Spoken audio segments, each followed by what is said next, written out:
新闻开始来看国军汉光39号演习，7月24到28举行。今仔义演，台东的丰年机场头一届予国军征用，要来了解民用机场转战备机场的能力。现场有C130空运输机、甲 F16V 战机起降，嘛有卖这个军事迷到现场翕相。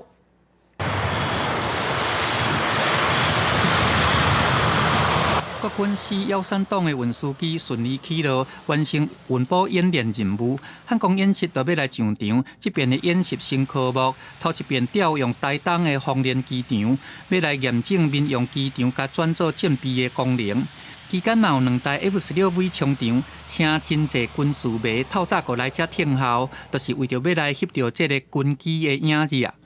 借由这次演习的机会，看看我们空军对备用机场跟民用机场这个整合跟使用的情况，所以想来见证一下这样子。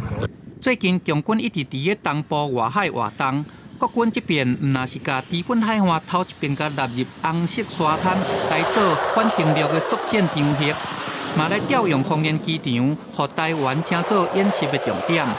另外，主战场台北第3作战区是予陆军航特部的阿帕奇攻击直升机、甲乌鹰直升机对桃园龙潭起飞，去台北港也阁有关岛来做快速的起降任务。